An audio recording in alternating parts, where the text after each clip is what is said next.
बिहार में किसकी बनेगी सरकार? क्या भाजपा गठबंधन यानी कि एनडीए की फिर से सरकार बन पाएगी या फिर इस बार आरजेडी और कांग्रेस गठबंधन की सरकार बन सकती है? किस पार्टी को कितनी सीटों पर जीत मिल सकती है, जानेंगे बिहार विधानसभा चुनाव का सर्वे।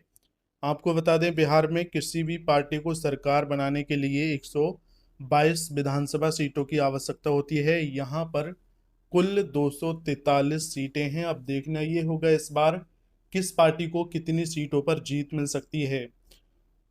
तो इस वीडियो को लाइक कर लीजिए और ऐसे ही वीडियो देखने के लिए हमारे चैनल को अभी सब्सक्राइब कीजिए और सबसे पहले कमेंट करके बताइए आपको क्या लगता है इस बार बिहार में किसकी सरकार बन सकती है, क्योंकि आपकी राय जानना बेहद जरूरी है। जनता की राय लोकतंत्र को मजबूत करती है।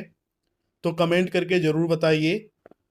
सबसे पहले बात करें बिहार के गोपालगंज जिले की, यहाँ पर कुल 6 विधानसभा की सीटें हैं। इस बार इन 6 सीटों का ओपिनियन पोल देखें तो यहाँ पर एनडीए गठबंधन को 2 सीटों पर जीत मिलती नजर आ रही है, जबकि कांग्रेस गठबंधन के खाते में 4 सीटें जा सकती हैं। अन्य पार्टियों का यहाँ पर खाता खुलना मुश्किल हो सकता है। बिहार का अगला जिला है अररिया। यहाँ पर कुल 6 विधानसभा की सीटें हैं। अररिया का ओपिनियन पोल देखा जाए तो यहाँ पर एनडीए को इस बार 3 विधानसभा सीटें मिलती नजर आ रही हैं, जबकि आरजेडी गठबंधन को 1 सीट पर जीत मिल सकती है और 2 विधानसभा सीट अन्य पार्टियों को मिल सकती हैं। बिहार का अगला जिला है मुजफ्फरपुर। यहाँ पर कुल 11 विधानसभा की सीटें हैं। इस बार इन 11 सीटों का ओपिनियन पोल देखा जाए तो एनडीए को यहाँ पर 5 विधानसभा सीटें मिलती नजर आ रही हैं, जबकि इंडिया गठबंधन को 6 सीटों पर जीत मिल सकती है। अन्य पार्टियों का खाता नहीं खुल पा रहा है। अगला जिला है मधेपुरा। यहाँ पर कुल 4 विधानसभा की सीटें हैं। मधेपुरा का ओपिनियन पोल देखा जाए तो एनडीए गठबंधन को यहाँ पर 3 सीटों पर जीत मिल सकती है। 1 विधानसभा सीट इंडिया को मिलती नजर आ रही है। मधेपुरा में इस बार एनडीए गठबंधन को फायदा मिलता नजर आ रहा है। अगला जिला है कैमूर। यहाँ पर 3 विधानसभा की सीटें हैं। कैमूर का ओपिनियन पोल देखा जाए तो एनडीए के खाते में 1 सीट जा सकती है। इंडिया को यहाँ पर 2 सीटों पर जीत मिल सकती है।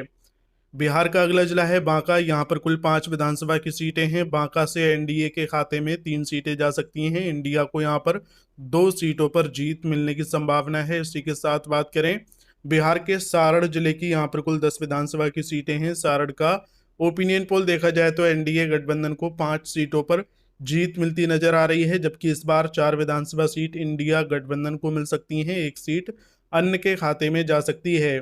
बिहार का अगला जिला है शिवहर। यहाँ पर 1 विधानसभा सीट है। इस बार इस सीट पर इंडिया गठबंधन का कब्जा हो सकता है। इसी के साथ बात करें मधुबनी की 10 विधानसभा सीटों की, इस बार इन 10 सीटों का ओपिनियन पोल देखा जाए तो एनडीए गठबंधन को 5 सीटों पर जीत मिलने की संभावना है, जबकि इंडिया गठबंधन के खाते में 4 सीटें जा सकती हैं और 1 सीट अन्य को मिलती नजर आ रही है।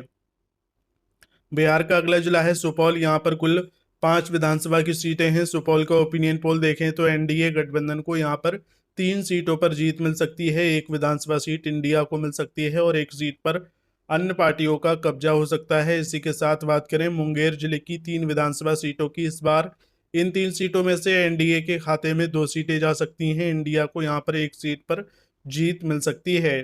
बिहार का अगला जिला है सहरसा। यहाँ पर कुल 7 विधानसभा की सीटें हैं। सहरसा से एनडीए गठबंधन को यहाँ पर 4 विधानसभा सीटें मिलती नजर आ रही हैं, जबकि इंडिया गठबंधन को 3 सीटों पर जीत मिलने की संभावना है। इसी के साथ बात करें भोजपुर की 7 विधानसभा सीटों की, इस बार इन 7 सीटों का ओपिनियन पोल देखा जाए तो यहाँ पर एनडीए गठबंधन को 3 सीटों पर जीत मिलने की संभावना है। इंडिया गठबंधन को 4 सीटों पर जीत मिल सकती है। अगला जिला है गया। यहाँ पर कुल 10 विधानसभा की सीटें हैं। गया का ओपिनियन पोल देखा जाए तो भाजपा गठबंधन के खाते में 6 विधानसभा सीटें जा सकती हैं, जबकि यहाँ पर कांग्रेस गठबंधन को 4 सीटों पर जीत मिल सकती है। गया में इस बार एनडीए को फायदा मिलता नजर आ रहा है। इसी के साथ बात करें बक्सर जिले की 4 विधानसभा सीटों की, इस बार इन 4 सीटों में से एनडीए को 1 सीट पर जीत मिलने की संभावना है, जबकि इंडिया के खाते में यहाँ पर 3 सीटें जा सकती हैं। अन्य पार्टियों का खाता खुलना मुश्किल हो सकता है। अगला जिला है सिवान। यहाँ पर कुल 8 विधानसभा की सीटें हैं। सिवान का ओपिनियन पोल देखा जाए तो एनडीए गठबंधन को यहाँ पर 6 विधानसभा सीटें मिलती नजर आ रही हैं, जबकि इंडिया के खाते में 2 सीटें जा सकती हैं। अन्य पार्टियों का खाता खुलना मुश्किल है। अभी तक बिहार की 100 विधानसभा सीटों का ओपिनियन पोल देख चुके हैं। इस बार इन 100 सीटों में से एनडीए गठबंधन को 52 विधानसभा सीटें मिलती नजर आ रही हैं, जबकि इंडिया गठबंधन को 43 सीटें मिल सकती हैं। अन्य पार्टियों के खाते में 5 विधानसभा सीटें जाती नजर आ रही हैं। अभी तक देखा जाए तो एक बार फिर से एनडीए गठबंधन को बड़ा फायदा बिहार में मिलता नजर आ रहा है। बिहार का अगला जिला है लखीसराय। यहाँ पर कुल 2 विधानसभा की सीटें हैं। इस बार ये दोनों सीट इंडिया गठबंधन को मिलती नजर आ रही हैं। इस बार एनडीए को यहाँ पर नुकसान होता नजर आ रहा है। अगला जिला है पटना। यहाँ पर कुल 14 विधानसभा की सीटें हैं। पटना का ओपिनियन पोल देखा जाए तो एनडीए के खाते में 6 सीटें जा सकती हैं। इंडिया को यहाँ पर 6 विधानसभा सीटों पर जीत मिल सकती है, जबकि अन्य के खाते में 2 विधानसभा सीटें जा सकती हैं। इसी के साथ बात करें सीतामढ़ी की 8 विधानसभा सीटों की, इस बार सीतामढ़ी से एनडीए को 5 सीटों पर जीत मिलने की संभावना है, जबकि इंडिया के खाते में 3 सीटें जा सकती हैं। सीतामढ़ी में एनडीए को बड़ा फायदा मिलता नजर आ रहा है। बिहार का अगला जिला है बेगूसराय। यहाँ पर कुल 7 विधानसभा की सीटें हैं। बेगूसराय से एनडीए को 3 सीटों पर जीत मिलने की संभावना है, जबकि इंडिया गठबंधन के खाते में 4 विधानसभा सीटें जा सकती हैं। अगला जिला है भागलपुर। यहाँ पर कुल 7 विधानसभा की सीटें हैं। भागलपुर से एनडीए को 3 सीटों पर जीत मिलती नजर आ रही है। इंडिया के खाते में 4 सीटें जा सकती हैं। बिहार का अगला जिला है खगड़िया। यहाँ पर कुल 4 विधानसभा की सीटें हैं। इस बार इन 4 सीटों का ओपिनियन पोल देखें तो एनडीए के खाते में यहाँ पर 2 विधानसभा सीटें जाती नजर आ रही हैं, जबकि इंडिया गठबंधन को यहाँ पर 2 सीटों पर जीत मिल सकती है।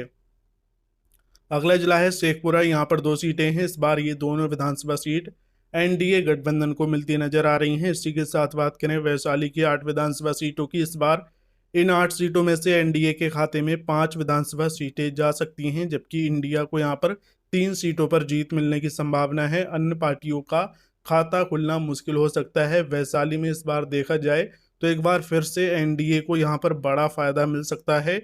इसी के साथ बात करें रोहतास जिले की 7 विधानसभा सीटों की, इस बार इन 7 सीटों में से एनडीए के खाते में 5 सीटें जाती नजर आ रही हैं, जबकि इंडिया गठबंधन को 3 सीटों पर जीत मिलती नजर आ रही है। अगला जिला है औरंगाबाद। यहाँ पर कुल 6 विधानसभा की सीटें हैं। औरंगाबाद से एनडीए को 2 सीटें मिल सकती हैं। इंडिया को यहाँ पर 3 सीटों पर जीत मिलने की संभावना है, जबकि 1 सीट अन्य के खाते में जा सकती है।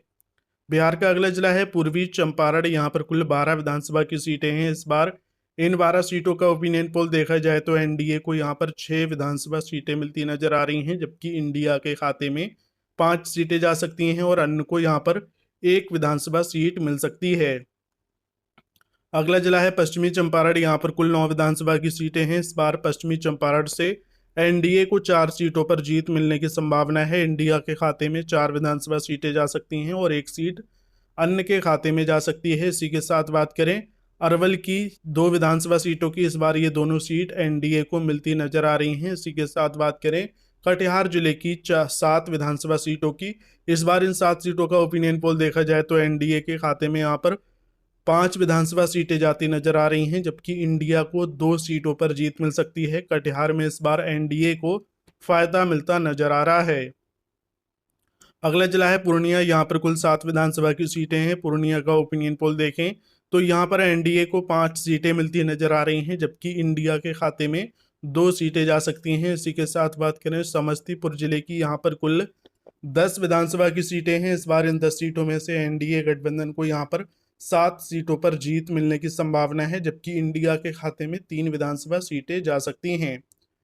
अगला जिला है जहानाबाद। यहाँ पर कुल 5 विधानसभा की सीटें हैं। जहानाबाद से एनडीए को यहाँ पर 3 सीटों पर जीत मिलती नजर आ रही है, जबकि इंडिया के खाते में 1 सीट जा सकती है और 1 सीट अन्य को मिलती नजर आ रही है। जहानाबाद में एनडीए को फायदा मिल सकता है। बिहार का अगला जिला है नालंदा। यहाँ पर कुल 7 विधानसभा की सीटें हैं। नालंदा का ओपिनियन पोल देखा जाए तो एनडीए के खाते में 3 विधानसभा सीटें जा सकती हैं, जबकि इंडिया को यहाँ पर 4 सीटों पर जीत मिलने की संभावना है। अगला जिला है नवादा। यहाँ पर कुल 5 विधानसभा की सीटें हैं। इस बार नवादा से एनडीए गठबंधन को 3 सीटें मिलती नजर आ रही हैं। इंडिया के खाते में 2 सीटें जा सकती हैं। इसी के साथ बात करें किशनगंज की 4 सीटों की, इस बार इन 4 सीटों में से एनडीए को यहाँ पर 3 सीटों पर जीत मिलती नजर आ रही है, जबकि अन्य के खाते में 1 सीट जा सकती है। यहाँ पर इंडिया का खाता खुलना मुश्किल हो सकता है। किशनगंज में इस बार एनडीए गठबंधन को बड़ा फायदा मिल सकता है।